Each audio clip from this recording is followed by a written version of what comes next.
Air India विमान हादसे में 241 लोगों की मौत हो गई थी। इस विमान हादसे को लेकर नागरिक उड्डयन मंत्रालय द्वारा हादसे से जुड़ी एक अहम जानकारी दी गई है। नागरिक उड्डयन मंत्रालय के सचिव समीर कुमार सिन्हा ने बताया कि 12 जून को दोपहर 1:39 पर अहमदाबाद से लंदन के गैटविक एयरपोर्ट के लिए उड़ान भरी और ठीक 1:39 पर लगभग 650 फीट की ऊंचाई पर पहुंचने पर विमान ऊंचाई खोने लगा तो पायलट ने एटीएस के अनुसार पूर्ण इमरजेंसी की सूचना दी थी, लेकिन फिर एटीएस द्वारा विमान से संपर्क करने पर कोई उत्तर नहीं मिला।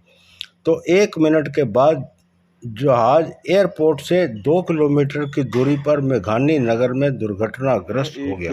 AIC 171 एक शेड्यूल्ड फ्लाइट थी अहमदाबाद से गैटविक के लिए और इसमें कुल 242 लोग सवार थे, जिसमें 230 यात्री थे, 2 पायलट और 10 क्रू मेंबर्स थे। इस विमान ने दोपहर 1:39 पर टेक ऑफ किया था और कुछ ही सेकंड्स में लगभग 650 फीट की ऊंचाई पर पहुंचने के पश्चात ये सिंक करने लगा, अर्थात ऊंचाई खोने लगा था। 1:39 में पायलट ने एटीसी को, अहमदाबाद एटीसी को, उसने मे डे अर्थात फुल इमरजेंसी की सूचना दी थी। एटीसी के अनुसार जब उसने विमान से संपर्क करने की कोशिश की, उसका कोई उत्तर नहीं मिला।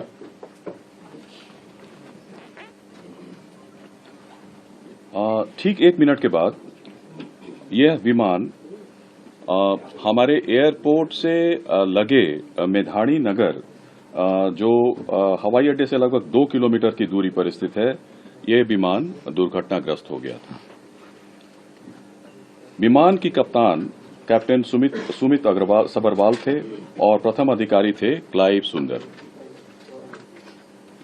जहां तक विमान के पूरे इतिहास की बात है, विमान ने इस दुर्घटना से पहले पेरिस दिल्ली अहमदाबाद सेक्टर की उड़ान बिना किसी घटना के पूरी की थी।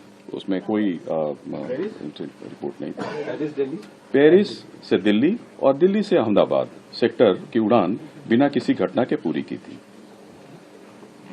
और दुर्घटना के कारण रनवे को 2:30 बजे 2:30 में इसको बंद कर दिया गया और उसके बाद सारे प्रोटोकॉल को पूरा करने के बाद 5 बजे से सीमित उड़ानों के लिए अहमदाबाद का रनवे को फिर से शुरू किया गया।